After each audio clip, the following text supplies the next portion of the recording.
Hello, YouTube. Oh, I'm sorry.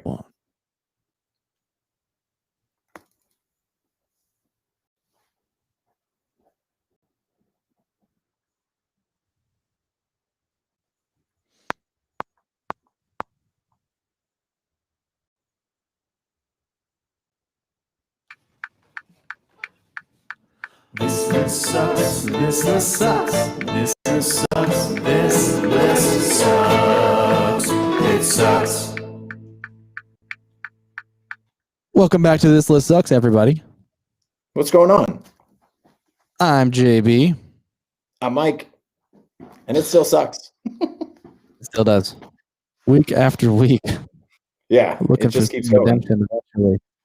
But, Yeah, the suck doesn't haven't stop, found it and this week is absolutely going to be no different when it comes to the suck not stopping. I gotta say, That's right. not to be a spoiler or anything like that. But yeah, the suck continues, believe it or not. Obviously, we are remote this week. Yes. Even those listening can probably tell, but that's okay. We'll be reunited next week. So reunited. Yeah. Oh, and you know what? Programming note. Speaking of next week, because we wanted to make sure that we were doing this in person, so that we were doing multiple weeks in a row remote, just to try to maintain the highest sound quality for all of you folks. Next week, we're going to be recording on Saturdays, so the episode is not most likely going to be dropping until early Sunday morning. So for those of you that pay attention to that type of stuff, something to pay attention to. Yes, very good of you to point that out. Yeah. So Sunday morning next week. And I got a lot of feedback from a lot of our listeners that they listen on Sundays anyways. It's their Sunday fun day kind of deal, Sunday habit. It's funny, JB, that you mention listeners. Yeah. Because we have been imploring our listeners out there to interact with us via message, because anybody can go out to the podcast webpage, which is anchor.fm/this list sucks. And you can leave us a message, and you can ask us questions or do, any myriad of other things using the audio medium. But one thing that you cannot do is say racist stuff or ask us to say racist stuff, because we won't. I've made that very clear since the beginning. No racist shit. Okay, people? Simple rules. Rules for a simple life. That's right. Listen, we had people oblige us. If we can believe that. I mean, people actually went out there and they started, they left us some messages. And so we meant to do this a long time ago. Road to hell, I suppose, paved with good intentions. But we really did intend to do this a long time ago. And so we're finally going to go through our listener messages tonight. And we haven't even listened to these, just to be clear. These are cold reads right here. So maybe we'll get burned, but we'll find out. This could be the only time that we ever decide to do it just like this, right? Yeah. Lesson learned after this. But we're gonna do it. Yeah, we got to burn our hands on the stove first. Are you gonna put those? I do have them up. I'm a little bit worried about the latency issue, but okay. I can also do them here if that would be good. Why don't you do them there if you know where to go to pull them up? Well, how are you accessing them on Anchor? Go to new episode and then click on messages. Okay. So sorry, everybody.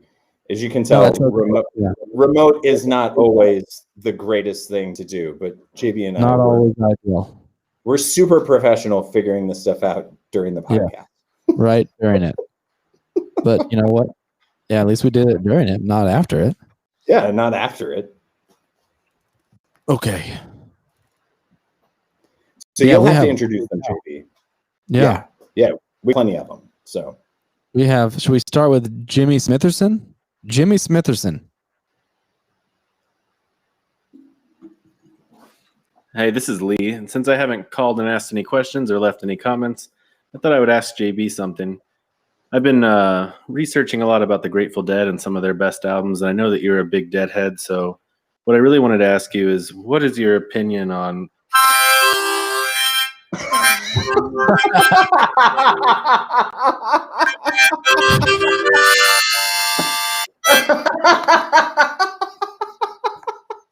If I recall correctly, that was actually from a road Jimmy from I think it was 2/14/78. If I remember correctly, is what that was right there. And yeah, that was a real highlight of that night for me. I appreciate you bringing that up, Lee, or Jimmy Smitherson. I'm not sure which you prefer to go by. But yeah, keep putting it in. That was great. Should we move on? Should we do? Let's do a Jimmy Smitherson break, and let's do another one other than that. I very genuinely feel like to take a break and go and get some tissues or something. I'm like Jimmy's got me. Jimmy literally has me crying here. That might be one of the funniest things I've ever heard in my life. Jimmy Smitherson. Okay, we have 3 more to get through here today. Or no, 4 rather. Okay, let's skip. Jimmy Smitherson sent 2, so we'll skip his second for now. We'll go back to it. Don't worry, Jimmy. Lori Van Groningen, that's my mother. So we're gonna play her message next and see what she had to say. Oh Lord. Hey guys. Okay, this is Lori. This is JB's mom. Hi, Mike. JB's mom. I'm calling because I have an idea for the shirt. So, Mike, one of your favorite things to say is listen. So, I think you should put listen ... 100% with an exclamation point. Okay? Oh, Maybe, bad for you and somewhat responsible that you were not familiar with Roberta Flack. It's your dad and I's fault, I'm sure, in some way. But you're sounding, the way you're sounding, like everyone has felt like that. Everyone has felt like that. So I'm glad you were impressed with her, and I'm going to listen to her right now. Hope you guys have a great day. That's awesome. Oh, dude, your mom's such a sweetheart. That's amazing. Yeah, I like the idea. She about the shirt. Listen, 100%. Listen. I love it. I love it. I love it. Okay, moving on. Our friend Justin sent us in a message. Justin Jantis, not Justin Handel, who was our guest last week. The 2 Justins. The second Justin, who will undoubtedly appear as a guest down the line in the future. He also sent us in a message. Let's do it. Here's Justin. Mike, JB, love the podcast, guys. Just wanted to say, I think in general, I agree with JB, and I keep it up. For those of you who couldn't hear that, in general, Justin would just disagree with Mike and agree with JB. I didn't say anything. That's what so Justin. Fantastic. So fantastic. Thank you, Justin. I appreciate it. Thanks for weighing in. Yeah, send us another one. Thanks for weighing in. Yeah. This is fun. Don't you guys like hearing your voices on a podcast? Send us more.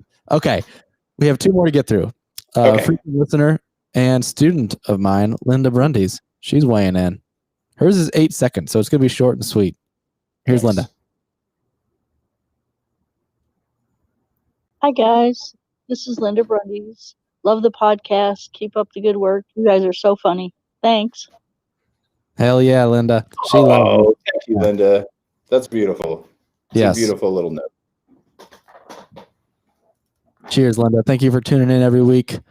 And Thank you, send us another message. We'll play it again. Okay, one more. This is Tuscaloosa Jimmy. So this is maybe a distant cousin. Yeah. Oh, distant cousin. Yeah. All right, let's hear him. This is Jimmy Smithson, and you didn't even say I'm his just last calling name to right. say that I think this Lee Stamper guy you guys have had on or talked about at least a few times. I think he's real sharp, and I think he's got better takes than the 2 of you combined. And we're way better, and John Mayer sucks. I'm just saying that like JB says because I think John Mayer gets better women. Jimmy just fine. I also think that his new website sounds rather titillating. And for those wondering, his new website is onlylee.com. Onlylee.com. Yes.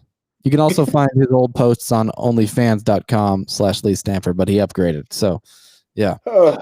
He paid $3,000 for that domain name, onlylee.com.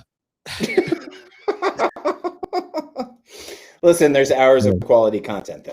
I mean, hours. Now, granted, it's all behind a paywall, so you're gonna have to pony up the bucks. It's not cheap. Yeah. No, it's not.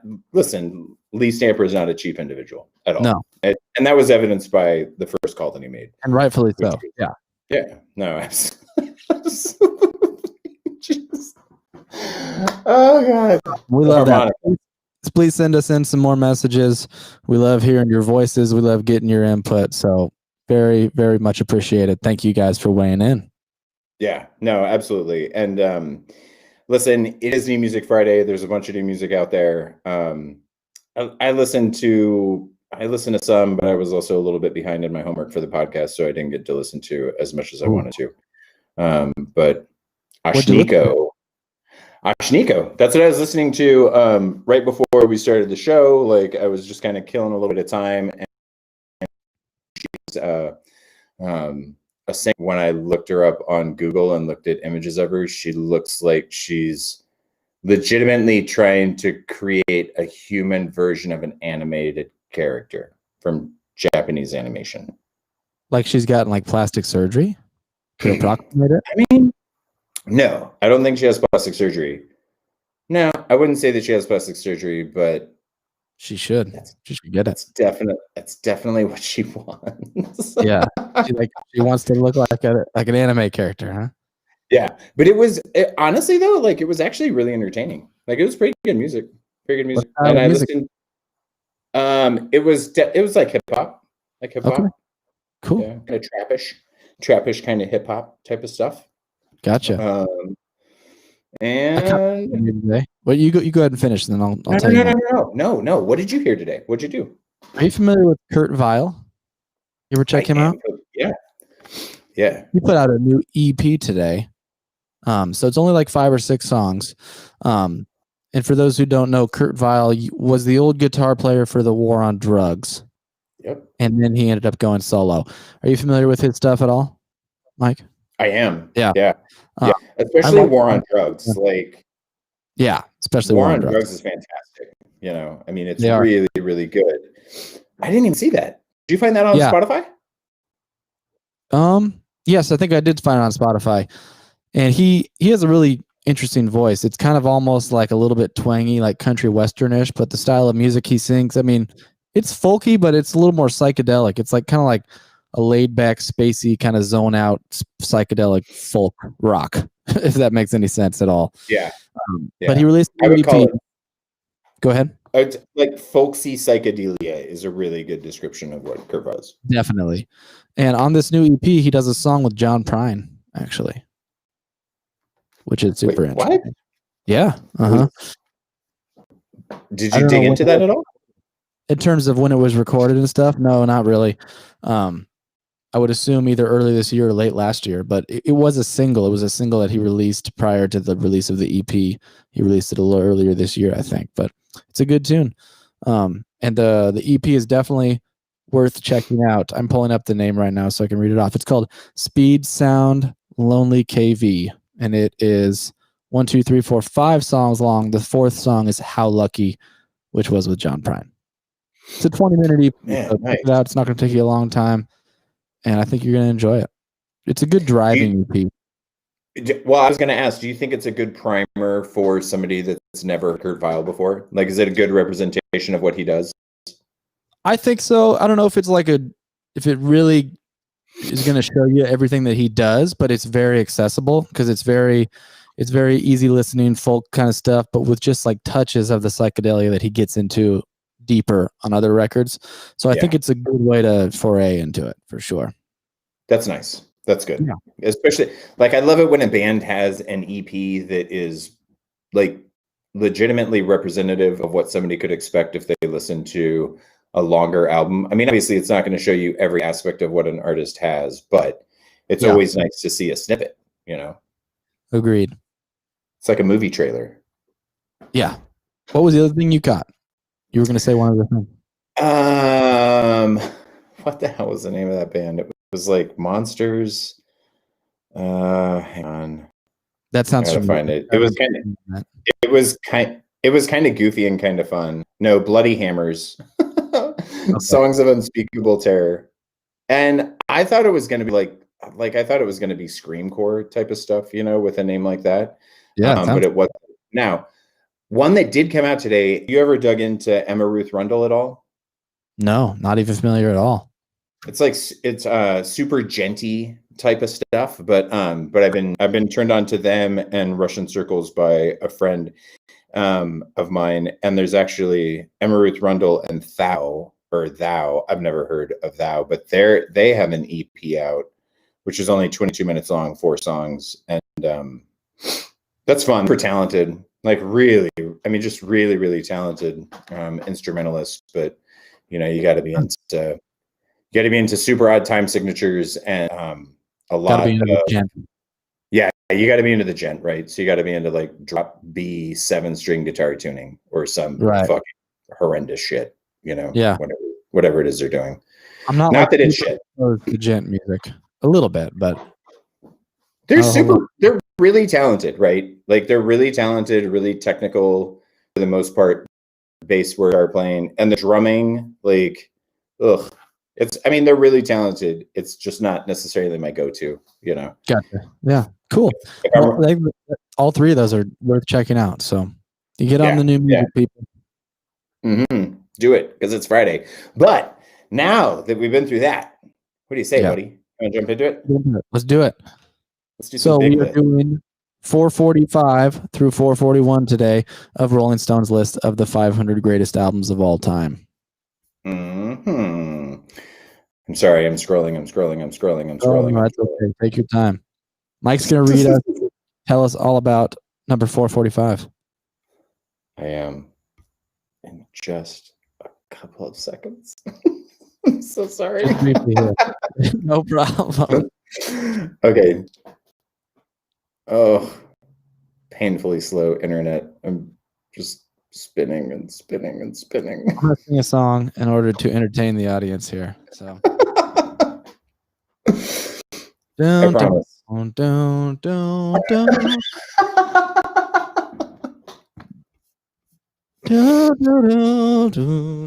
JB, you read it. Hang on. Here it is. Got it? Okay. I'm so sorry. Cool. Listen, you all have the patience of a saint.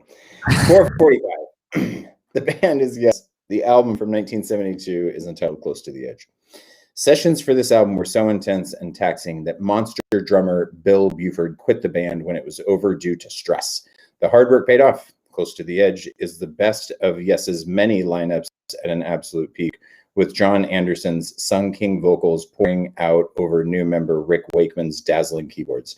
The title track, an 18-minute epic in 4 distinct parts, remains the most majestic moment in prog rock history. JB, what did you think? Is that too much? I've been waiting all week to say this. All I have to say to this album is yes. Well done. Done. That was a stupid joke, but really, in all reality, I loved this album, and this is just super incredible on every level for me. And I don't know if everybody's gonna love it as much as I do, but I'm super into prog rock, and I really, in terms of prog rock, I've dug into Yes just a little bit, and I'm really into King Crimson, and some other more modern prog rock bands, but I regret not getting on this one earlier because this was fucking nuts. This album is 3 songs long. The first one of which is like a multi-song suite, really. It's the same as the exactly. Track 2 is a multi-song suite as well, really. Yeah. And the first one is 19 minutes or so, 18 and some change long. Yep. And it just takes you on a fucking journey. Like if I could use one word to describe this album, no word is better than epic. Because that really, like that, and people use that word, just grossly overuse it.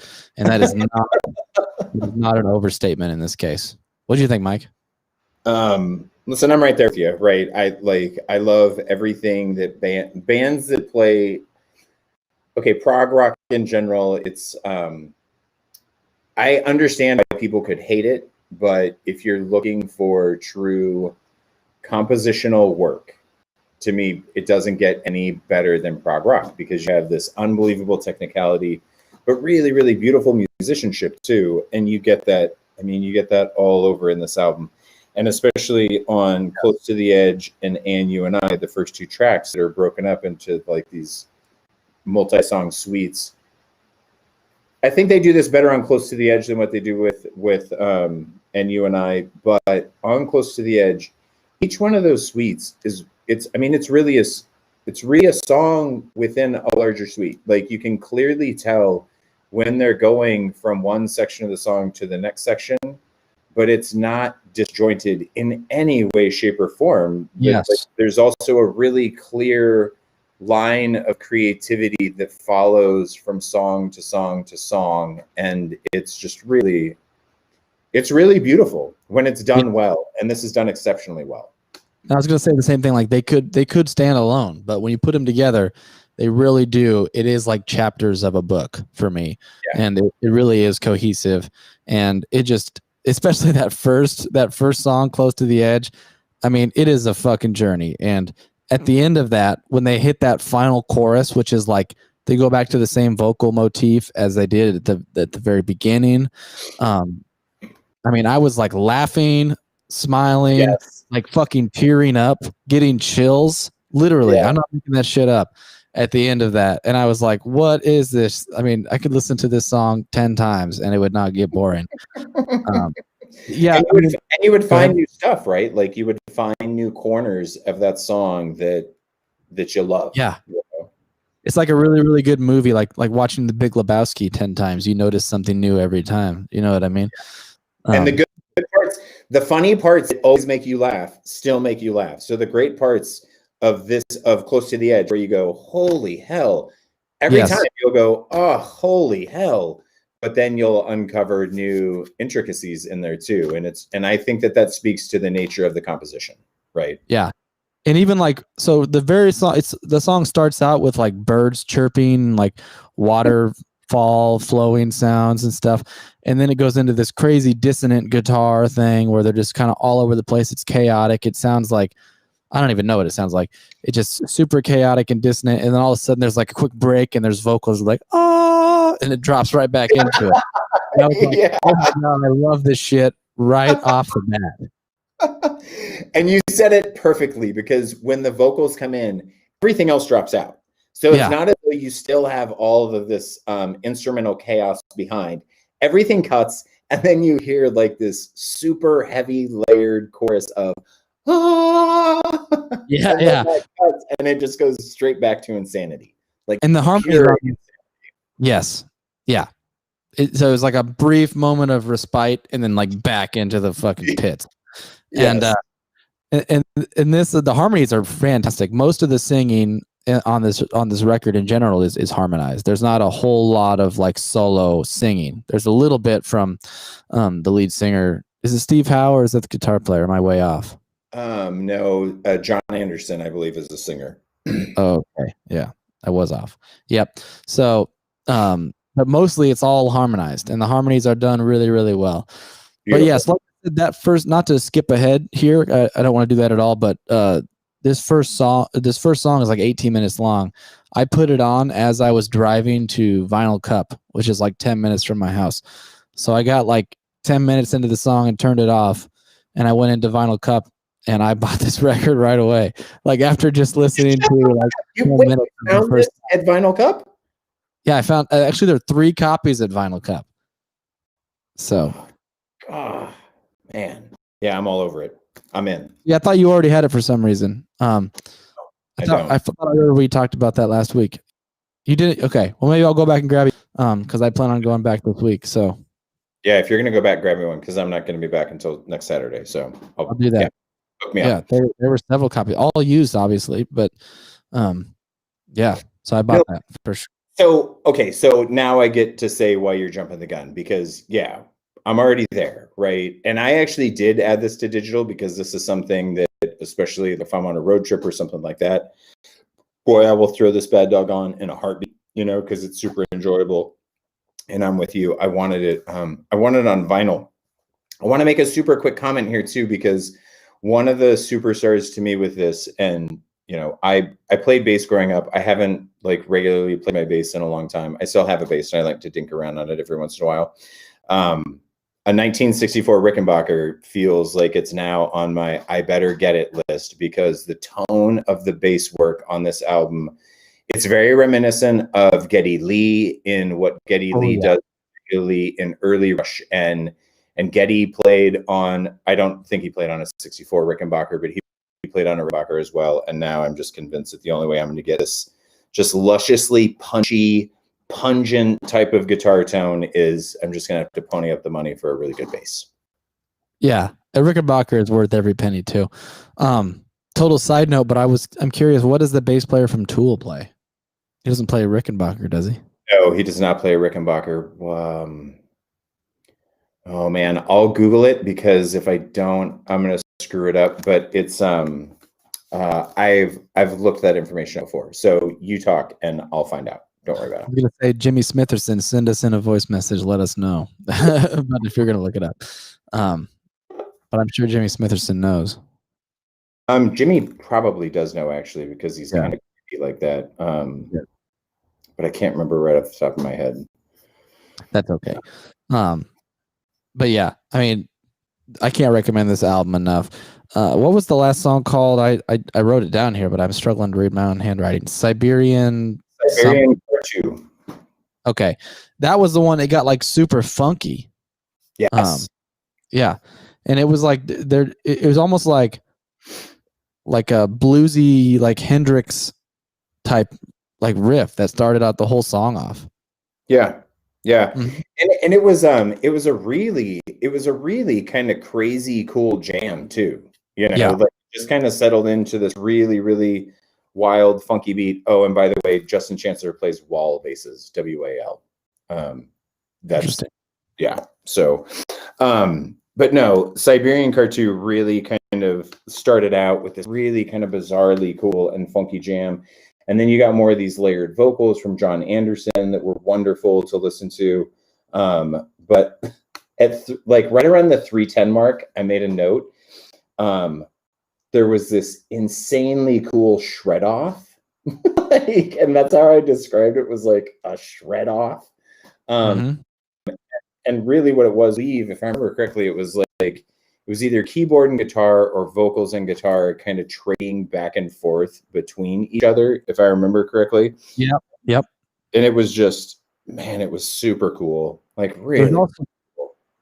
Yeah. No, I love that kind of like trading forward stuff. And I do remember that moment when you say that. It came right back to me for sure. Yeah. Another thing was there was some crazy odd time signatures in that song in particular. There was one that for the music nerds, I'll mention it, but probably most people won't know what the fuck I'm talking about right here. But it took me a little bit to figure it out. There's a section that's like 2 measures of 4/4 time, so that's just normal. So it just feels normal. But then it goes to, you can either think of it as 2 measures of 7/8 or 2 measures of 14/8.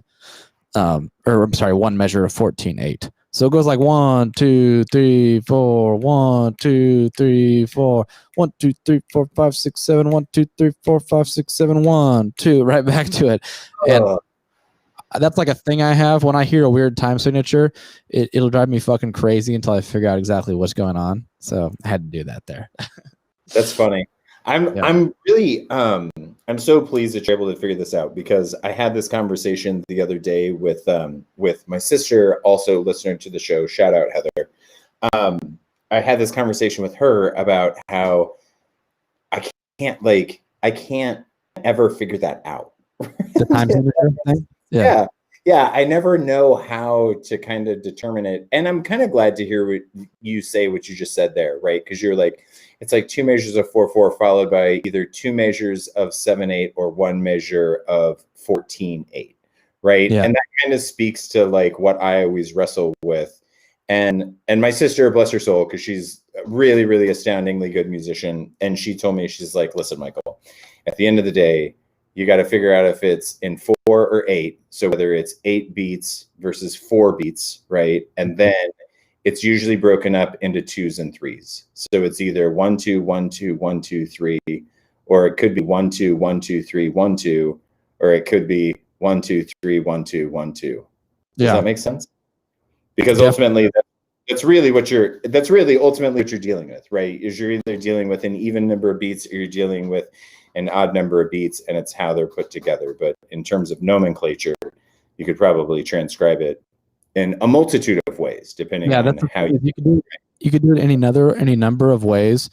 And as long as the final result was the same, it wouldn't really fucking matter how you decided to interpret it. But that's why I said it could be either 14/8 or 2 measures 7/8. It's going to lead to the same result. But I actually, me and Mike we've probably mentioned this before, but we're both Fish fans. And I actually noticed some serious like Fish song, like some influences on this record that I would assume influenced some of Trey's writing, especially on some of the early stuff. Like some of the parts in Close to the Edge, especially after it breaks out of the chaotic part and goes right into the little major groove, sounded a lot like Divided Sky to me. Did you hear that at all?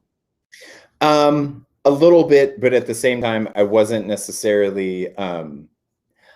I was enthralled enough in what I was hearing that I wasn't necessarily trying to make connections with people that could have been influenced by this. Does that make sense? Yeah, absolutely. But it just kind of stuck out to me, and I couldn't help but notice it. And especially on that first one, and they're doing that kind of same thing. I mean, it's not just a Yes thing by any means, but where they kind of establish a theme in one key, and then later in that song they revisit the theme, but they make it either transcribe it to a different key or a different mode, or make it sound super dissonant, which is what they did. And it also made me think of the way that Trey writes a lot, especially on some of his more progressive tunes like Gaiuti. It reminded me specifically of Gaiuti. So just for the other fellow Fish nerds that listen to this podcast, if there are more than one or two, I know there's at least two. So, or no, probably 3 or 4 actually. Probably yeah. So yeah. Anyways, we could probably talk about this one all night, really. That's what I would say. We have other things we need to get to because we need to shit on plenty on tonight's portion of the list. Yes. But listen, if you enjoy good music, and especially if you enjoy music that is complex compositionally, you got to jump in if you've never done this. And I would tell you, I mean, I guess if you're only going to listen to one song, you should probably listen to Close to the Edge. But, you know, if you've already invested 18 minutes, what's another 20? Just listen to the next. Well, if you really want to dive in and get the actual experience, listen to Close to the Edge. I do think track 3 is more accessible. Maybe. Yeah. Just because of the funky craziness of it. Yeah. I mean, it comes out of the gate kicking, like it comes out of the gate really strong, and it's a good. I mean, lyrically, it makes absolutely no sense. Like lyrically, I don't think any of these do. Yeah. Lyrically, but that doesn't mean that you can't enjoy what John Anderson is doing vocally, because he's just super talented. So you're going to enjoy what he's doing, but it's word soup. Lyrically, but you gotta listen to it. Yeah, I agree. And lastly, there were 2 other things I wanted to say, which was somehow this is like virtuosic and super complex, like Mike was saying, but I still think it's pretty accessible. Like, I think that the average person could get something out of this. There's some like, virtuosic, fusion-y kind of stuff that is just like, you cannot penetrate it unless you are like a fucking music major, basically. But this, I think that the layman can absolutely enjoy. And then the other thing I wanted to say was that this is kind of like, for me, the musical version of like high fantasy, like it's not like the music version of Lord of the Rings. Yeah. And listen, I think that's spot on. This album could have been recorded in Middle Earth. Absolutely. Maybe it was. Possibly. I did digital and I did vinyl, and I'm totally comfortable on list. I would probably even move it up. I could definitely play with the position of this album on the list, and I need you to pick me up the vinyl, and I've already added it to digital. It's a great album. Absolutely belongs on the list. I might be able to keep it here. Most likely, though, I would probably move it up. I don't know that I would move it up, far. I don't know that I would move it up north of 400, but I reserve the right to say that I could, because it's good. It's really good. Yeah, I'm not talking like top 200 or anything, but I would move it up from here for sure, at least to 400, I would say. Yeah. Should we move on? Let's do it. Okay, let me get my list pulled up here. I'm behind you. Okay. No, listen, if your computer's anything like mine, I can sit here and gab for a couple of minutes while your internet browser comes around. Sing the national anthem. Yeah. All right. Coming in at 444 is Fiona Apple's Extraordinary Machine from 2005.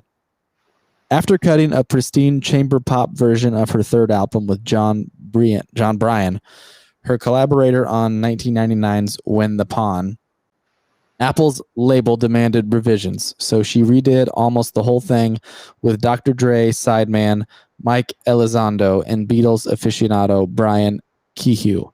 The changes and attendant delays spurred protests from fans, but the end result was hardly a compromise. Extraordinary Machine is a complex, versatile breakup record, with Apple playing McCartney-esque piano lines over skipping rhythms on melodically rich, lyrically thorny songs like Oh Sailor and Better Version of Me. You try squeezing the word stentorian into hooks you can belt at karaoke. Well done. Yeah, what'd you think here, Mike? I loved it.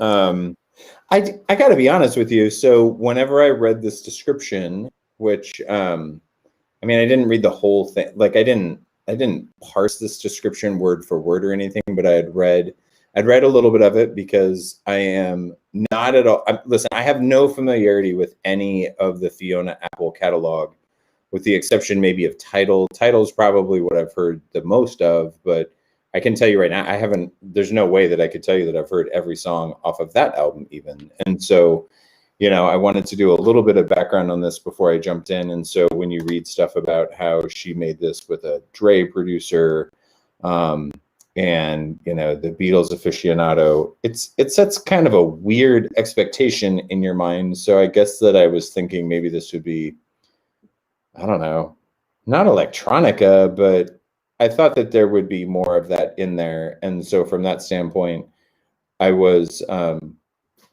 little surprised because it was another Fiona Apple record. Yeah. You and I'm know, right there with you too, because I know the song Criminal, but that's probably the only one I know off of that first one, which I think that's off that first one. Am I right about that? Yeah. Okay. So I really, really became introduced to Fiona Apple in 2020. I almost said this year, but it's not fucking 2020 anymore. Thank God. Which was with Fetch the Bolt Cutters, which she released last year, which was just widely critically acclaimed. And I really fell in love with it. And my girlfriend Katie's a big Fiona Apple fan and has been for a long time. And so we kind of spun this one a lot, the Fetch the Bolt Cutters meaning a lot last year.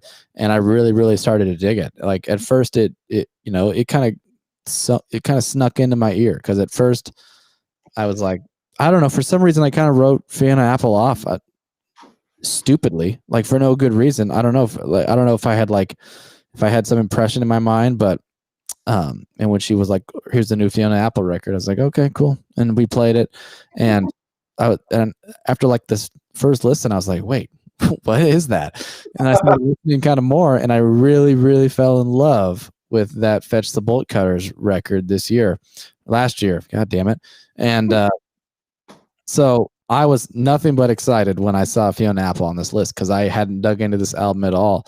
And I got to say, I enjoyed every single song on this one too. Like I think every song on this is a unique, highly original composition.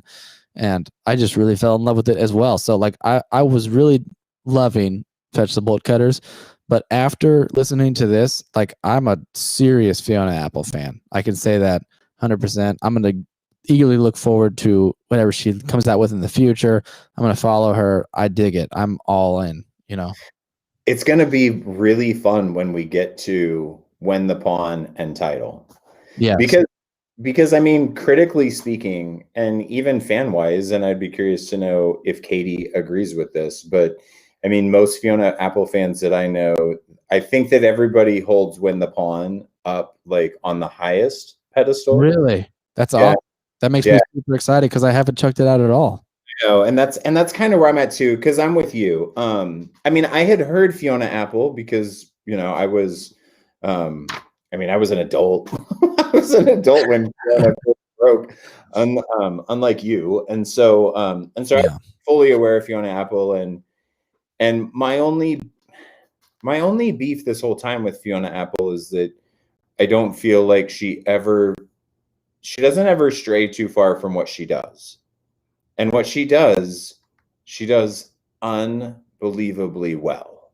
Like, Yeah. I mean, unbelievably well. And it's funny because tonight on the bonus episode, we're going to be talking about Fleet Fox's debut album. And it's funny because really a lot of the records that we went through this week, you know, I listened to that Fleet Foxes record, and I think, you know, it kind of draws me back to some of these albums. And obviously Fiona Apple is a really, you know, she's a good cross section from the standpoint of Fiona Apple songs tell stories.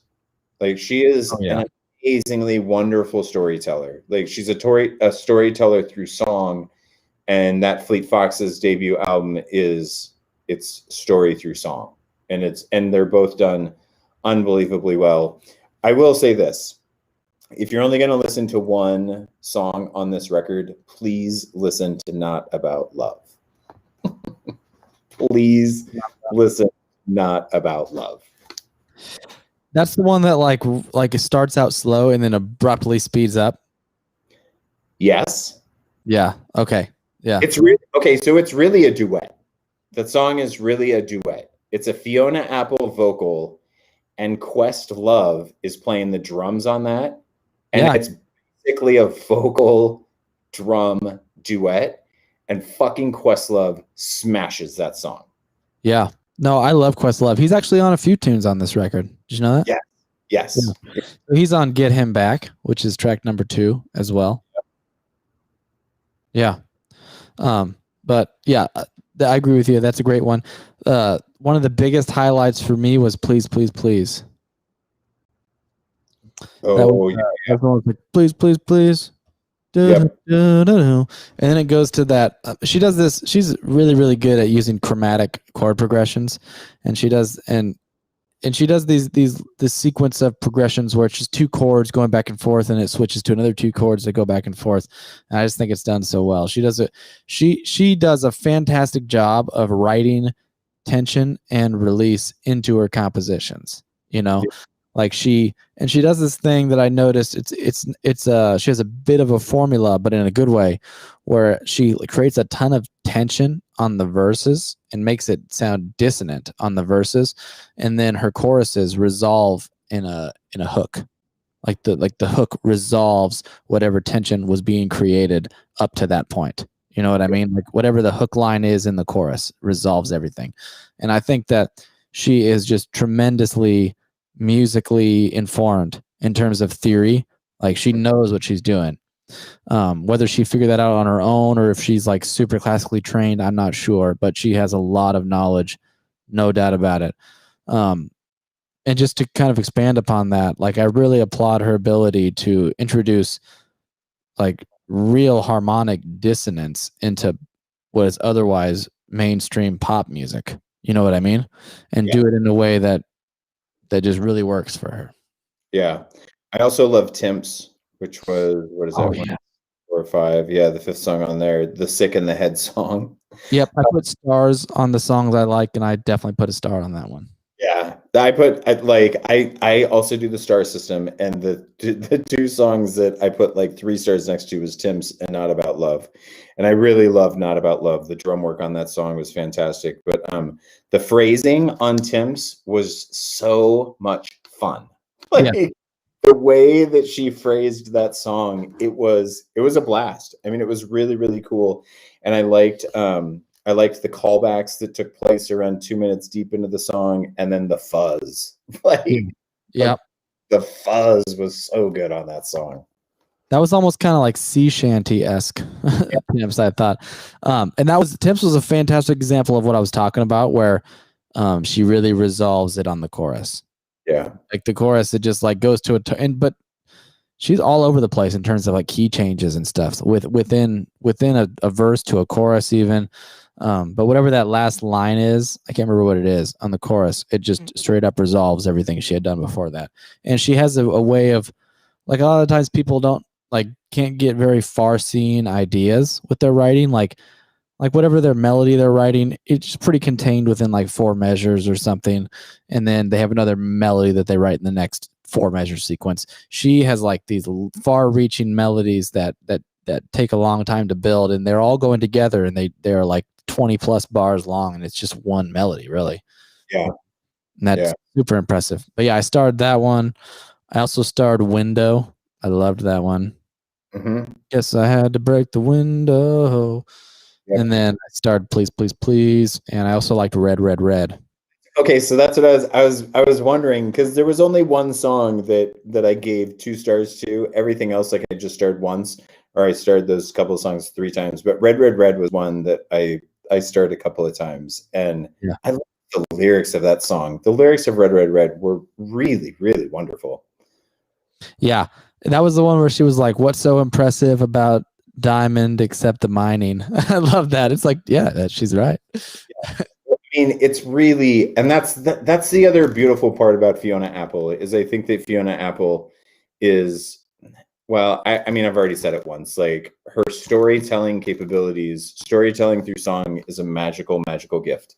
And man, she crushes. Jason Isbell crushes. Fleet Foxes crush, and I love it. I love storytelling through song. Mention to the Waltz. I think that's the last song on the album. Yeah. Is Better Than Fine. And it's funny because for the most part, this album is like really straightforward in terms of just feel, I guess, is the way that I would say it, because I don't want to say that it's like the same rudimentary time signatures all throughout, but especially when you're going from Yes into this, there's nothing on this album that feels like bizarre or out of place after you've listened to a Yes album. But I love on the very last track, it's a waltz, right? So it's a 1 2 3 1 2 3 1 2 1 2 3 type feel, and it's really just it's a jam. It's fun. I didn't star it or anything like that, but I loved the fact that she just kind of threw you a curveball on the very last track of the album. Yeah, like it was totally different from the rest of it, and it had like orchestra on it too, which I think was a legit orchestra, if I remember correctly when I was reading about it. I believe that you are correct on that. And before we go on too much longer, friend of the show, Rex, thank you, Rex, for continuing to haul us your stuff in. I just want to go back and mention what he had to say about Yes. He also mentions that it's 38 minutes and 3 tracks all over the place, acid jazz, yet symphonic at the same time, fleeting vocals and instruments. Now, he heard Styx, Moody Blues, and of course Rush throughout the multiple parts, but he just loved it. He thought it was a jam. And he also, he likes Fiona Apple too. Playful, lilting voice, fantastic range, and a fantastic falsetto. 2-part pianos with that consistent vibrato that's addictive. I shouldn't have ever discounted her music years ago. Jesus, all of us. Because I kind of did the same thing. Yeah. It seems like every person has done this to poor Fiona Apple. Maybe I matured a little bit more. And that's what I would say in defense of myself, right? Is that I certainly don't think that I had enough musical maturity in 1994 and 1995 to appreciate what she was doing musically. But Rex liked Extraordinary Machines, as did I. So that's awesome. Yeah. What's your take on this? I mean, obviously you're going to keep it on the list. I'm going to keep it on the list. I'm going to keep it on the list, and I would actually love the vinyl of this. I have bolt cutters already on vinyl, so now I have to have all the others. So I'm going to buy all the other ones. Are you at all concerned that basically every Fiona Apple record is on the list? Bolt cutters, because bolt cutters not on there. Came out. I'm really not that bothered by it. Okay. There's a couple artists who only have really released a few albums, and another one that I know we've talked about is D'Angelo. Whereas I bet a good amount, a good fraction of his records that he's released will probably be on this list at some point. Yes, I agree. And with Fiona only having like 3 or 4 records, really, I'm cool with it. Doesn't bother me one bit. And I think that, so it just makes me excited because I think this record's fantastic so much that I do think it belongs on the list. So I'm honestly excited to jump into the other two that I haven't heard yet. Yeah, listen, I'm with you. I think that you should reward special artists with recognition when they make special music, and yeah, I support it. At the same time, I will say this: it's tough going through all of these snub records, because that's what I was going to say too. One that we're going to do as a bonus today, especially if you think about just feel. If you're going to get rid of something, if you're going to add something new, you got to get rid of something. And there's a part of me that says, listen, get rid of just crap first, right? And there's plenty of crap that I could get rid of to put Fleet Fox's debut album on this list before I got rid of Apple. But at the same time, if you're trying to find some type of equal representation, that this kind of runs in the same vein as something like a Fleet Foxes would in a lot of ways. I mean, you might not think that because of sound, but I think so just because of the music that it represents, if you will. So maybe like in terms of content, it is stylistically it's different, but content, yes. Yeah. And so from that standpoint, that makes me wonder, okay, well, what am I going to wind up with, right? Because you don't want to wind up with a list of the 500 greatest albums of all time and 400 of them are, psychedelia or white man rock music. So I do support. Listen, we're going to shit on this list because there's enough to shit on with this list, but at the same time, I do think that that you should reach across genres and different types of music to find like a good representation. And so that's where, again, I'm okay with this, and I'm going to keep on my list of 500 because I think that there's plenty of other shit that we can leave off first. Yeah. But I think when you're curating a big list like this, I do think that you got to think about, are you getting a good slice of all that music has to offer? Yeah. And just like you said, I agree. I'm okay with this being on here, but you bring up a very valid point because like there are several artists that like arguably should have every record they've ever released on here. Like the Beatles should probably have every record they released. Obviously, the Rolling Stones, Zeppelin, those guys should probably have most of their records on there. Which if you do that, then you're just going to have a top 100 list that's just Beatles, Rolling Stones, and Led Zeppelin. You know what I mean? Yeah. So like it can't be that. So there has to be some leeway given. And like you said, in order to add shit, you have to remove shit. So yeah. I don't know. That's a good point. Especially like between 400 and 500, there's plenty, right? There's plenty that we could dump. But I'm not going to dump it. I'm going to keep it. I don't know that I want to buy this vinyl. I don't know that I'm hooked on this vinyl. I do want to get Fetch the Bolt Cutters on vinyl. And I will because I'm super addicted to that album.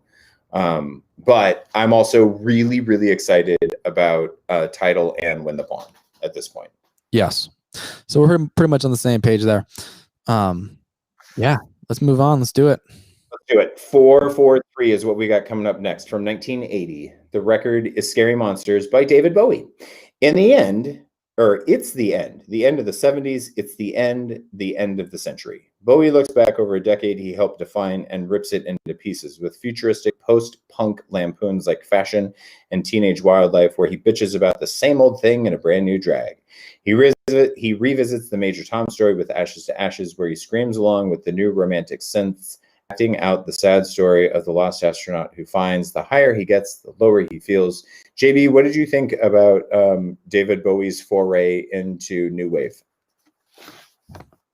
I'm a massive David Bowie fan, and this is one I had not delved into yet. Had you heard this one? No, yeah. I hadn't. I mean, obviously, I love, Ziggy Stardust and Heroes, and just there's tons of records I love by David Bowie, but for some reason I never made it to this one. This is a cool one. Go ahead. Are you glad that you finally found it? Yes.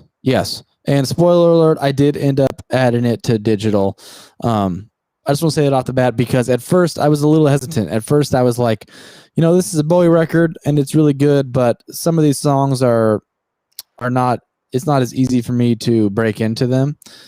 But on the second and third listen, I really like I do the star system like we said before, and I just found myself like, okay, star that one too. And then like after I listened to like on track 3, I was like, definitely star that one. That's Scary Monsters. And I was like, track 4, I'll star that one. But I remember the first listen, I wasn't really like super loving all of this. And I was like, track 5, yeah, we'll star that one too. Track 6, yeah, I better give that one a star too. And I started thinking, damn, these are actually really good songs. So I think that with a lot, and that's what I found with a lot of David Bowie tunes, is sometimes it takes a couple listens. It's not an immediate thing for me, but it takes a couple listens to really start to let it soak into your being and for you to really get into it. But I actually ended up loving it. It's like a cool, early 80s Bowie sound where he's, like they said, it's kind of reminiscent of the 70s decade, but there's definitely some new touches on it. And it has Robert Fripp on guitar. Okay. Yeah. I mean, Bowie to me, and you're going to hate me for saying this. I mean, I think that I can think of probably 4 Bowie albums that should unequivocally be on this list, right? Like I would put Heroes. I would put Ziggy. I would do what's the name of the record that has Changes on it? Oh shit, I'm drawing a blank right now. Just give me 1 second. Yeah, I'm drawing a blank on the name of the record with Changes, but I would do that one. That one came out right before Ziggy. That would be Hunky Dory. Yeah, I would do Hunky Dory. I would do Ziggy. I would do Heroes for a representation of the Berlin trilogy. Which one has Golden Years on it? Oh shit. Station to Station. Yes. So what else is on Station to Station though? Oh, here, I'll find out. I fucking adore that song, Golden Years. That's like one of my favorite songs. Yeah. Not even just Bowie songs. Because which one had Fame on it? I think that was the one after Heroes is the one that had Fame, and I really, really love Fame. But this is what I wrestle with David Bowie, right? Because I easily think that you could add 3 or 4 of his records on here and not even have a question about it. But I also think David Bowie is one that is very easily susceptible to, why isn't there a greatest hits album on here from David Bowie? Yeah, but I'm glad there's not, because fuck greatest albums. Yeah, I mean, yes, yeah, I agree with you, but we've already had him on here, and so if we're gonna take a greatest hits album from Al Green, like, why the hell wouldn't we take a greatest hits album from? Because think about like a really solid greatest hits album from David Bowie, right? Pick out 2 or 3 songs off of all of those, and you would just have pure fire from start to finish on a David Bowie greatest hits from like 60. Call it a greatest hits from 67 to 83. And the last track on the album will be Let's Dance, because fuck you if you don't like Let's Dance. You're right on. Right. I like that Bowie has all these really crazy guitar players come and sit in on his tunes. Yeah, I do too. And Robert Fripp his sound is so identifiable, almost instantly identifiable. And the work on this record is it's classic. It's classic Robert Fripp, man. If you want to hear a fucking legit guitar solo, listen to Teenage Wildlife. Thank you. That's so for me, if you're only going to listen to a couple of tracks on this album, for me, it was Ashes to Ashes, because like everybody knows Major Tom's story. And I actually really, really loved the bass line on that song a lot. It reminded me a lot of a Modest Mouse song is what Ashes to Ashes reminded me of. But then Teenage Wildlife is the other one. And fucking Fripp smashes the lead guitar. He tears that shit up, man. Yeah. And that's the only other song that references Major Tom, right? Mm-hmm. Yeah, I was like, just Ashes to Ashes. I thought I was mishearing. Yeah, Ashes to Ashes. I thought I was like mishearing it first. I'm a giant fan of Ground Control of 2000 Space Oddity. There was a whole bunch of things that you were a fan of mixed in there. No, I'm with you. Okay, so here's my thing. I only listened to this album, I'm going to say 1.5 times, because I listened to it a little bit in passing. before I listen to it on headphones. And I like Bowie, but this one to me is not a necessary addition to this list. And again, as we work our way through our snub list, whether it's, Opiate from last week, and Opiate, I'm definitely not married to, like I said last week. But after re-listening to that debut from Fleet Foxes, like listen, it's a really fucking good album. And they probably deserve representation. yeah, and so that's where I start to think about some of these artists that have multiple entries on the list, including David Bowie, and should this make the cut? I don't know. I got to spend more time with it, and I probably will. I think you should. I think you should give it one more listen, because that's honestly all it took for me. I listened to it, I probably listened to it at least 2 full times through, and the second time through, I was singing along already. So it took a little bit of time. Maybe you won't feel that way, but you should try it and see what you think. And I wrote down that I know that with a couple more listens, I would really fall in love with it.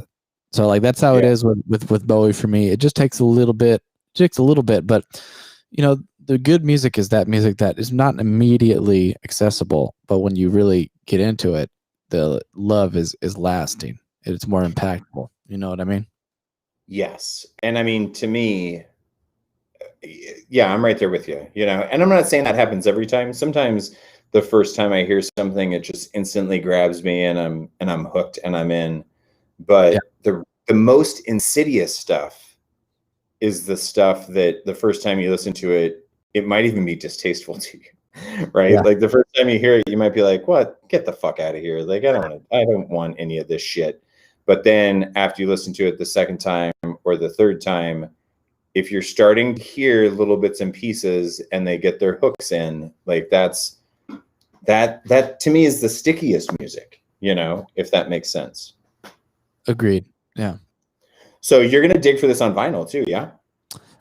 Yeah, absolutely. I don't think I have any Bowie on vinyl. And that's what I was just going to say.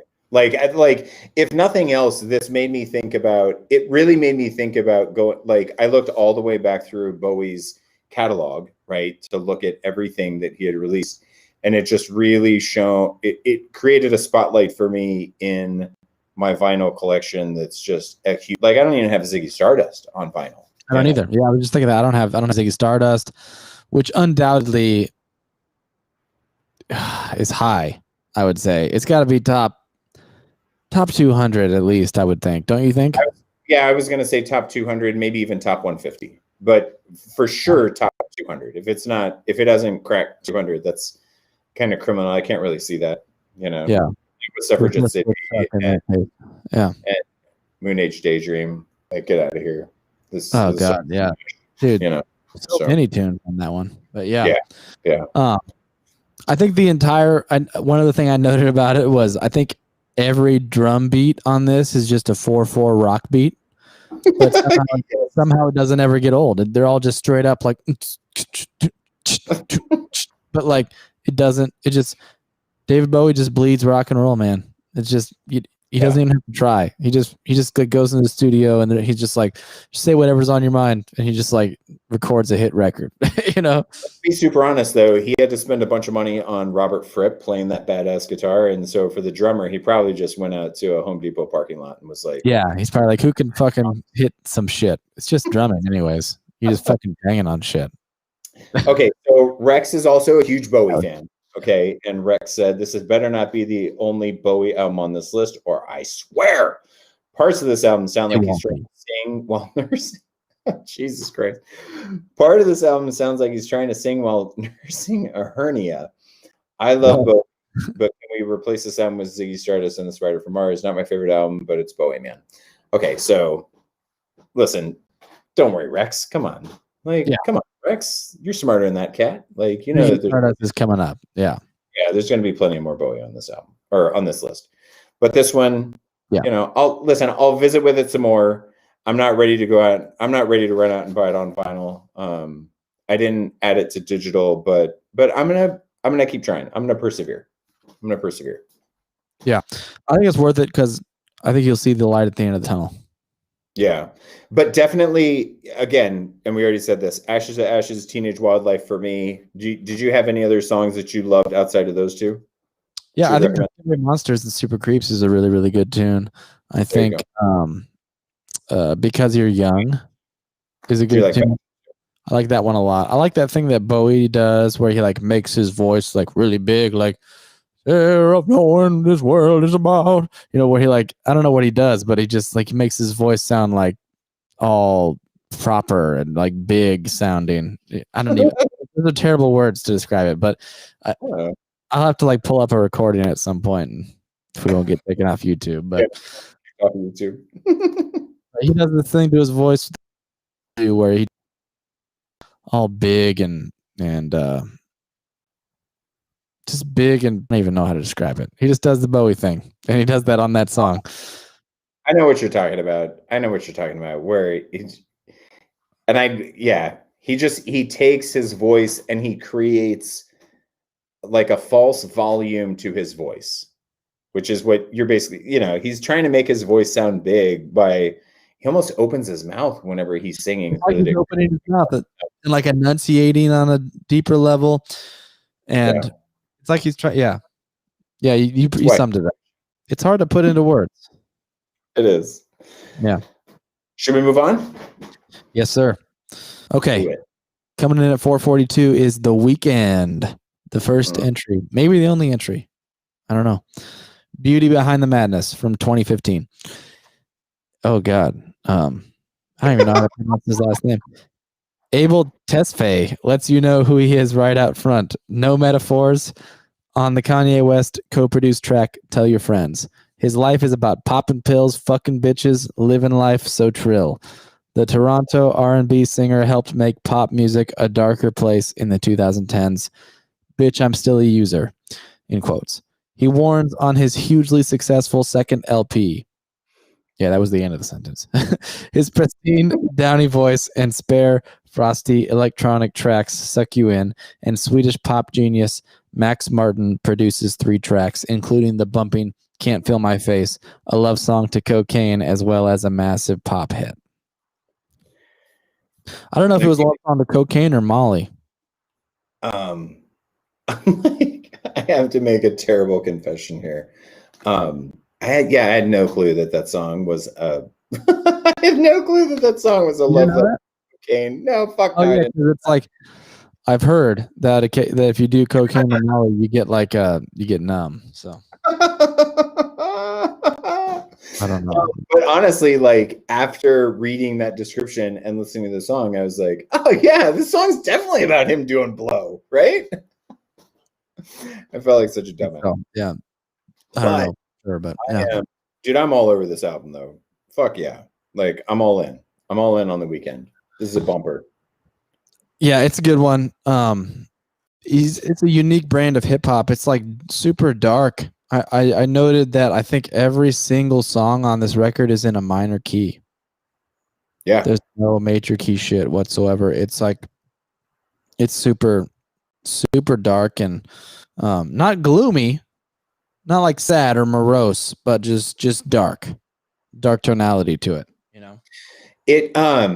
So, and I made this note on a couple of the songs, but like Losers, which is the second song, I made a note about how the beat reminds me of Pretty Lights. And I adore Pretty Lights so much. And that's what this whole album just kind of drips with, is that like just really, I don't know what you'd even call it, like thoughtful dubstep is kind of the way that I think about Pretty Lights, because it's not just like this wonky wub in your face type of shit, but it's like it's thoughtful. No, it's intentional. Yeah.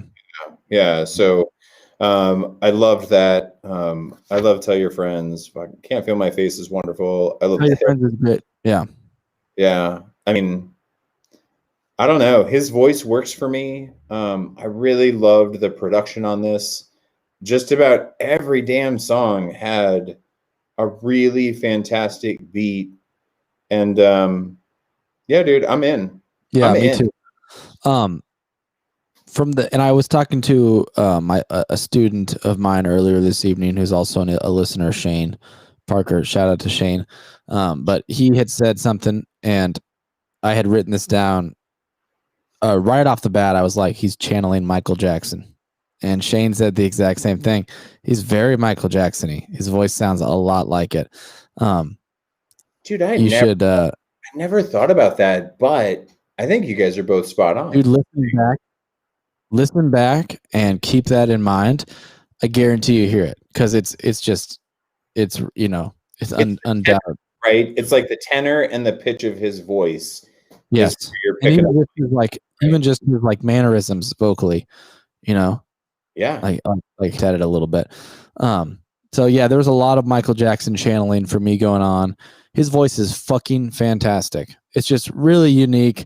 It's super high, and it almost sounds like delicate at times. Yeah. And it's funny because he's singing like high and sweet and delicate, but he's singing about like robbing people and fucking bitches. You know what I mean? Yeah, the context, like the content, the lyrical content of the song doesn't match how pristinely beautiful his voice is. Yeah, he's like, we used to rob a guy for his Jordans. He's just like singing in this high pitched voice, and like it almost sounds like childish, but not in a bad way, but in a good way, you know? In a really beautiful way. I mean, yeah, it's gorgeous. Really, really good. My only complaint, well, before we get into complaint, but Can't Feel My Face is fantastic. Definitely the most popular song on the record, I would say. But the fucking hook in woo it's so good, man. It's so good. Dude, it reminded me of the Dua Lipa song that was on our episode where we did the best of 2020. Because what I love is where usually like a chorus is an accumulation, like where like they build up to it and they add the most is going on during the chorus, like the most instrumentation. The highest volume point is the chorus. But on Can't Feel My Face, and similarly on the Dua Lipa tune, which I can't remember the name of right now. Do you remember the name of that tune? Just like literally keep talking because I'm going to look it up. Okay. The Dua Lipa tune and this song, what they do is they kind of build up on the verses, and they add more synths, and then it drops into the chorus, and it's just bass, guitar, drums, and vocals. So it strips it away at the chorus, but it makes it really, really pop, you know? Don't Stop Now. That's the Dua Lipa Don't track. Stop Now. Yeah, absolutely. Exactly. But that's a fantastic tune too. Dua Lipa, Don't Stop Now. Love it. It's a very similar formula. It builds up and then it strips it all away and goes to just bass line and vocals and obviously drums, which go the whole time in this type of pop music. But So anyways, in terms of complaints, I think it gets a little bit formulaic at times. And what that formula is that it's The Weeknd and he's singing, but then on the bridge, it does a little breakdown and he does a vocal solo with no drums and just some synthy stuff, and it's a vocal solo. And then it picks back up and goes back to the main groove. And it's like that same thing on probably more than half of these songs. Yeah. Yeah. And I think that that's a super fair criticism. My criticism would not be quite that, but like, so As You Are, which is what, 1, 2, 3, 4, 6. It's like 2/3 of the way through the album. My note on that song was not just about fucking and partying, which is a change of pace. Because every other song on this album is fucking and partying, and that's cool. Like, I get it. Like, I'm sure that that's the existence that you have when your name is The Weeknd. But you know, at the same time, that's where I think that you can look at a Fiona Apple, or you can look at, you know, some of these other snub artists and look at a whole lot more variety when it just comes to lyrical content, when, you know, with your songwriting. And that means something, you know. Yeah. No, not to say that it doesn't have a place. And to me, this has a place, and it's really, really good. So I'm not even going to boot it from the list. Like, I like this as a late teens, or I guess this is like a mid teens of the 2000 kind of R&B type dubby entry into the list. I'd probably bump it back. It would probably be higher than 450 for me, but I'm gonna keep it on the list, and I might even pick it up on vinyl. Like I don't know. I've really hemmed and hawed because I've seen this in record stores multiple times, and I haven't pulled the trigger yet. Have you? No. Yeah, I'm not really super interested in the vinyl personally. I don't think it's going to add a whole lot to listen, for me at least, to listen to it on vinyl. I think it's good enough in the headphones, in my AirPods. It's not going to get much better than that, I don't think, for this style of stuff. I agree with you. Rex thinks that it's a little emo and sad at times with these goddamn earworm hook bass lines. He likes falsettos. And who do you think referenced in the vocal stylings? Was it Michael Jackson? His voice reminds me of MJ. His voice reminds me of MJ, but a bit more polished version of it. I don't know. That could be any MJ. Who does he mean? That's true. Rex, who are you talking about? Are you talking about Michael Jordan? Michael Jordan? Are you talking about Michael Jackson? Are you talking about Michael Johnson, the famous track runner? Yeah, the track and field runner. Marco Jones. Yeah. That guy. Mike Jones. Mike Jones. Of course he's talking about Michael Jackson. Yeah. Everybody hears that shit. What are you doing with this thing on the list? So you're not buying the vinyl. Like did you add it to your digital collection? I did actually add to digital. And just so everyone knows, I'm abbreviating that from now on. I'm just calling it dig. So I added it to dig. I'm not sold on the list, but I think I could be sold if you gave me a really good argument. So like I didn't decide 100% one way or the other. The one thing that holds me back is Blinded by the Light. And I haven't, in all fairness, I haven't listened to his new album in the same capacity that I have listened to this one. But that song is really fantastic, and it shows a maturing level for me listening to Blinded by the Light. So my argument is I can see The Weeknd on this list, but maybe we wait another album or two, and let him develop a little bit more. I actually think that's super fair, right? Because he's either going to continue to develop and really create a more unique niche than what he has right now in pop music, or we're going to look back and we're going to say, yeah, that the Beauty Behind the Madness actually was the peak, and it just was as good as it gets. Yeah, he only had high spots from there. So, all right. But for me, I think like the only song on this one that would maybe compete with Blinded by the Light is Can't Feel My Face, and I don't know. I think I might like Blinded by the Light better, maybe. Dude, that's too bold a statement for me, Cotton. Like I'm definitely take a Can't Feel My Face over Blinding Lights. I hear you. Yeah, for sure.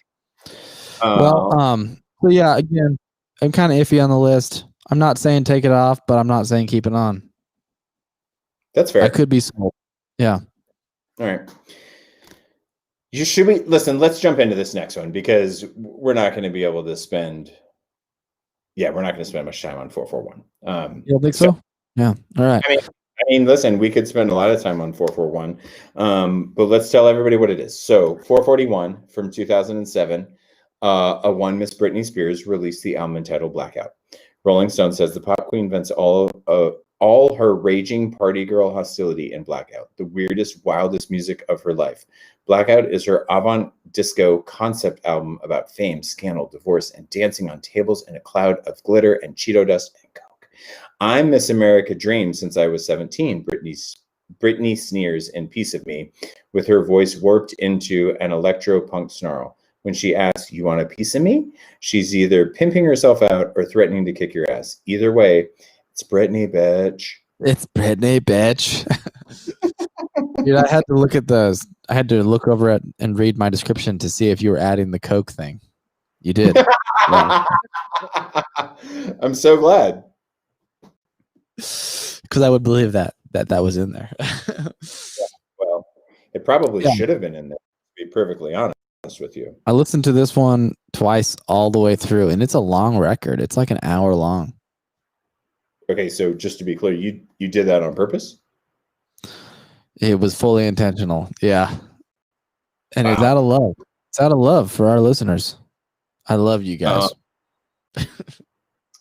I love you all too, but Yes. y'all can fuck off. I don't love you that much. I didn't. I listened to it once, and I was just no. I shouldn't. I mean, I listened to the whole album once, and I listened to the first 4 songs, I guess, twice. I don't understand this at all. Yeah. And I'm not the only one. Rex says there is no God anymore. Who killed her? Her? Britney, bitch. No, just fucking no. This massively auto-tuned heap of a record should not even occupy this fucking list. So, yeah, that's where I'm at. That's where I'm at. I'm with Rex. Well, I have just to be clear, I have this thing where I have to listen to each record once first, and I listen to it a second time because sometimes and I'm weird. Sometimes it takes me 2 listens to really decide if I like a song. There are several times where I don't like a song that much on first listen, and then the second listen I really love it. So I have to do that a lot of the time. I've made that a rule for myself because I learned that early on with like 1 or 2 of the first weeks. There were records that I did my notes on my first listen, and then later in the week before the podcast, I listened to the second listen and I was like, wow, I don't agree with what I wrote at all. Now I feel differently, So so I have this thing where that's my rule with every record. I even did that with fucking Bad Bunny, believe it or not. I listened to that whole twice. Criminy. Yeah, I know. It's my own fault. Like I cannot make a fair interpretation with one listen. So I did it twice, but this one did not get better on the second listen. I gotta say. That's where I was going with this, because what I really wanted to know is, okay, so you listened to it once. When you listened to it the second time, were you shocked or surprised? Because I will say this, I do not have a hard and fast rule about how many times I listen to these records, but my best, whenever I feel like I get the best out of these records is when I'm casually listening, meaning I'm in my truck, I'm in my office, I put it on as background so that way my ears have heard it.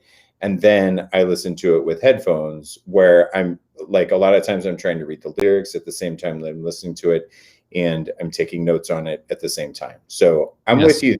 Like that's like the optimally, I'll listen to it casually, and then I'll listen to it with intent, right? And that's exactly what I do. A lot of times I'm listening once when I'm walking my dog around the neighborhood, or when I'm driving to work, or just whatever, or when I'm doing the dishes or something. But then a lot of the times, when I sit down, and like you, sometimes I'm reading lyrics, sometimes I'm researching history of the recording.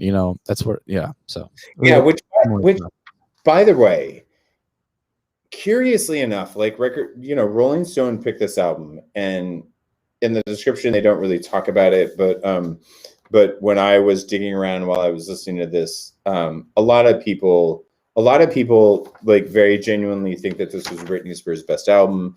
They talk about how basically this is the club banger of all club bangers for Britney, and this is super early dubstep, right? Like you can hear dub all the way through this thing.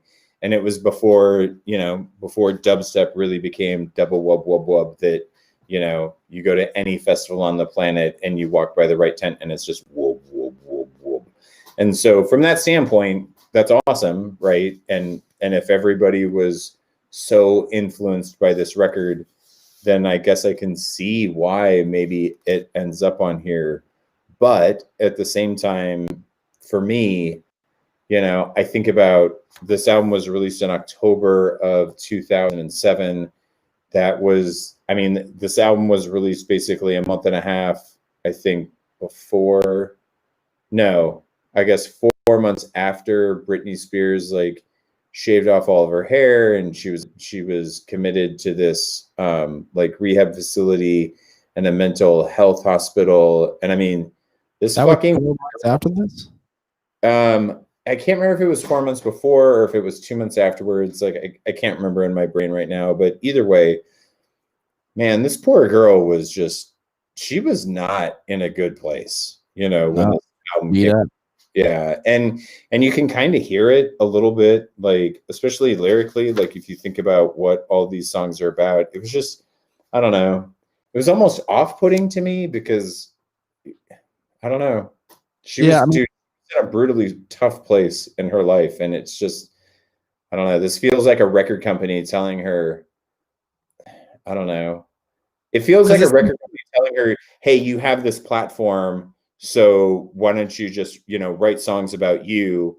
But unfortunately, she was writing songs about her at a time where her fucking life was just like, in shambles and like yeah, building to a breaking point like that. That's exact. I know what you mean. Like it sounds like a real like a person about to enter rehab.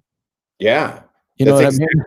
yes, dude. Yeah, that's kind of the sense that I got from it too, because not unlike the weekend, right? Where the weekend is like, life's so trill, popping pitches, fucking bitches, popping pills, life's so trill. Yeah, When the weekend does it, you're like, oh damn, that seems like it could be kind of cool. But when yeah, I was listening to Britney, like knowing what she was going through, it was like, fuck, dude, this girl yeah. felt like a cry for help, Yeah, exactly, dude. Like I was gonna say similar. Like when I listen to The Weeknd, I'm like, damn, I'm gonna go fucking party with The Weeknd. He sounds like shit. But then when I hear Britney, I'm like, oh, girl, you need help. The weekend, yo, bro, can I hang out with you this weekend? Yeah, Like, honey, when was the last time you talked with your mom? I yeah. mean, it's real, because shit's gone fucking You need south. to come to Jesus moment. Yeah. Um, all of that being said, I don't for me, and no offense to anybody that loves Britney Spears, I don't know that Britney Spears needs an album on this list. I think that I'd probably rather see Christina Aguilera, certainly Mariah Carey, Whitney Houston, Madonna. I bet you get all that. Yeah, and I'm sure that I will get all of that, and I would rather have all that respect and all. But I don't know that Britney Spears needs to be on here. But I will say this: the fucking title, like the very first track on there, "Give Me More," it literally opens with "It's Britney, bitch," and that's, Bitch. yeah, I don't even know that there's a better start to a song. So I do love that, and the song "Give Me More" is wonderful. But of course, on Apple Music, like there's a video at the end of it, and it's the video for "Give Me More." And when you watch the video for "Give Me More," you're just like, "Fuck!" Like this girl's gonna be in rehab before I know it. Wait, you didn't like Get Naked? I Got a Plan. Um, there is a couple things I want to mention. Lyrically, every single song on this is either about sex or dance floors. Yes, or sex on dance floors. Sometimes you have sex on dance floors. Yeah, that's a real thing, I guess, for some people. Not for me ever, but maybe. Anyways, so other songs on this, Radar, I guess, is sort of okay. I'm trying to like find nice things to say here, but there's not a whole lot. Okay, the only song that really stuck out to me, the coolest song to me was the remix. Was the Junkie XL dub of Gimme More. Yeah, the Junkie XL dub. Okay. Dude, that was kind of a fucking banger, dude. Okay, so can I read you what I wrote on that? Yes. Super dubstep beat on this remix, classic EDM blue balls with no drop. Weak ass shit. Really? Dude, there were like 4 drops on that. Negative, good sir. Negative. What? Listen, it never resolved into. So you had that like classic snare drum where the snare drum just constantly goes double, double, double, double, double time, right? So you Yeah. get this, and like all you want at the end of that is some type of whoa, like some type of just huge wub wub wub wub bass drop, and you don't into like the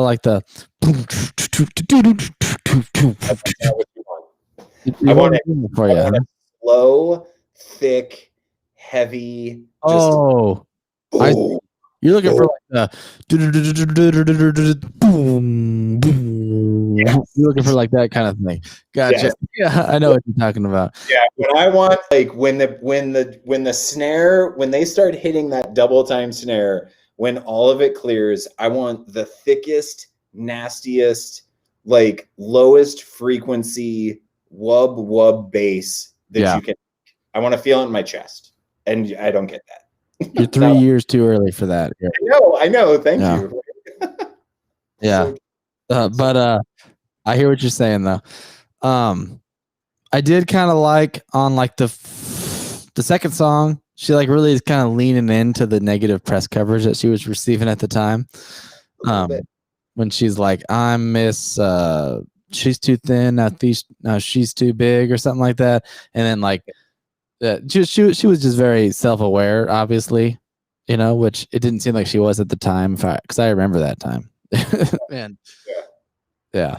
She was there. I mean, seriously though, right? Between like the divorce, the custody battle, I can't imagine how many fucking drugs she was putting into her body on a daily basis or on a nightly basis, hanging out with Paris Hilton, running around, no panties on, climbing out of limos, showing everybody your cooter. Like, come on. It was nuts, dude. Like this poor fucking woman. It was just a crazy year for her.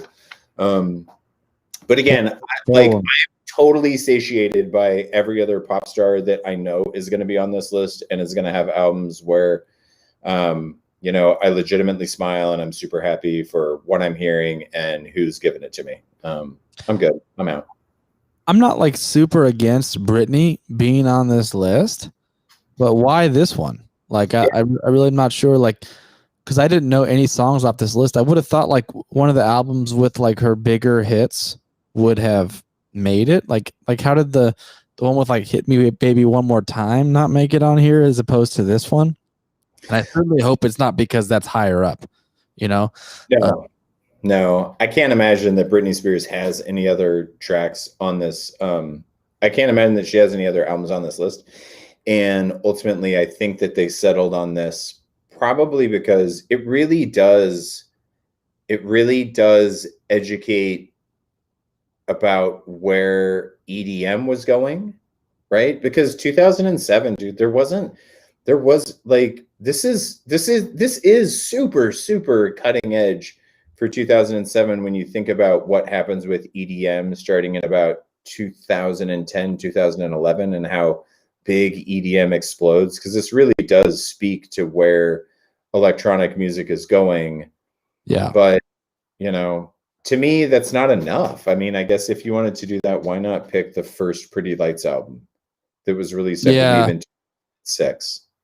And it's way more interesting, you know? So that's where I can't board with it. Just to drop one more shit on this record before we finish. I wrote down on Soldier, I was like, it turns out Soldier rhymes with ... soldier. There is an awful lot of rhyming words with the same fucking word on this record, and it drives me fucking crazy. It's the laziest thing ever, and it happened in like 4 or 5 songs where she was looking for a rhyme and she's like, fuck it, just use the same goddamn word to rhyme. That's right. Just use the same word. I wrote vapid next to that song. I just really felt it was just fucking vapid. Very last track though on it, everybody, the Eurythmic sample on there, which, you know, it's obvious. Yeah, from Sweet Dreams. I do love that sample. I love how they created that song around the sample. Like clearly she walked into the studio one day and she was like, this fucking song is amazing. And they're like, you're right, honey, it is. You want to use it? And they're like, yeah, please. And so they literally just created a song around it. And it was fun. It was cool. But again, you know, there's so much better stuff. There's so much better stuff out there that when you're trying to accumulate a list that you're calling the greatest 500 albums of all time, come on, like we can do better than this. In my mind, do better. So, dude, I agree with you 100%. 100%. Yeah. Fuck the critics. Fuck the 100% critics. That's right. Okay, so thanks again, guys. That does it for the 5 for this week. Of course, we're gonna preview the ones for next week. And also, after we finish this, we are going to be doing another bonus. As stated last week, each week going forward, we are now going to be doing a separate bonus episode, just a little snippet, 15 minutes or so. Hopefully, that's very wishful thinking because I said that last week and ended up being a 30-minute episode. But it's going to be somewhere between 15 and 55 minutes each week. What it's going to be is we're going to do a deep dive on one of the albums from the snub list. Yeah. And specifically from the Reddit snub list that we detailed in the snub episode, which was, I think, episode 11. So check that out. Back around Christmas time. So just look for dates around Christmas time. And we did a snub show. And this week we're going to be talking about Fleet Foxes. And we're actually going to be talking about the debut album from Fleet Foxes. And it's a gem. I mean, to me, it's a gem. So if you want... we'll get into it. Yeah, so if you want, stick around for that. And otherwise, next week, if you're following along, if you're playing at home gamers for you, we're going to be doing 440 through 436. So continue to move down. We got some bangers next week. Starting off with 440, the 1971 release by Loretta Lynn, Coal Miner's Daughter. So getting some country. Finally. Mm-hmm.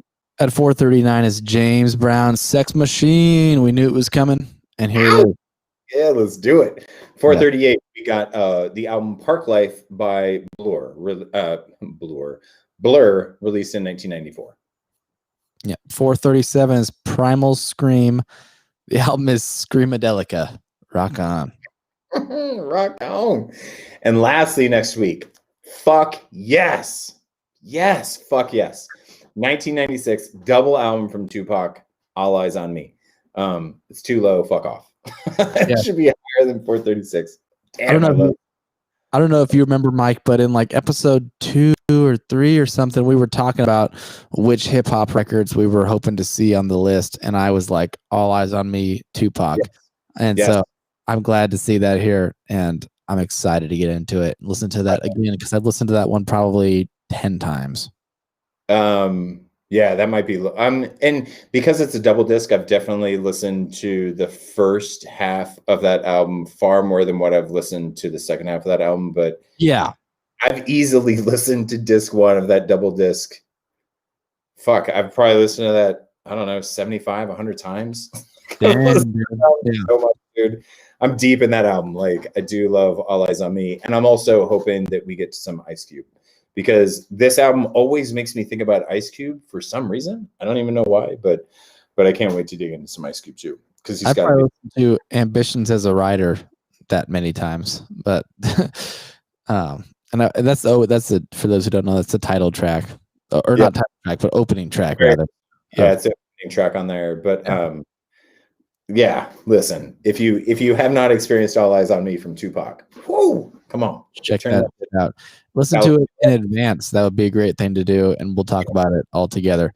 In fact, listen to it in advance and send us a voice message at anchor.fm/thislistsucks, or reach out to us via email at thislistsucks@gmail.com. And please, engage with us on social. We got Facebook, we got Instagram. We're going to get a Twitter too. We're just not there yet. And actually, pretty quickly, we've been using this new platform for those who are watching live video. We've been using a platform called Restream. You see it in the upper right-hand corner of the video screen. We're going to be using this same platform to live stream to Facebook and Twitter and Instagram, probably starting next week, if not next week, shortly afterwards. So you're going to be able to see it on live on YouTube and on Facebook and on Twitter and on Instagram, I think. Yeah, all over the place. So all over the place. And next week, it's not going to be Friday night. Next week is going to be Saturday night because we're going to be reunited. Dude, I'm excited. I missed you, and it was a drag to do it separate, but it's not a drag, but it's cool in person. So yeah, absolutely. Yeah. So listen, thanks everybody. Stick around for the bonus content if you want to hear about Fleet Foxes, but we're looking forward to coming at you again next week with some more albums. So thanks for listening. Absolutely. We're going to send you out with the theme. Bye. This list sucks. This list sucks. This list sucks. This list sucks. It sucks. See you next week, everybody.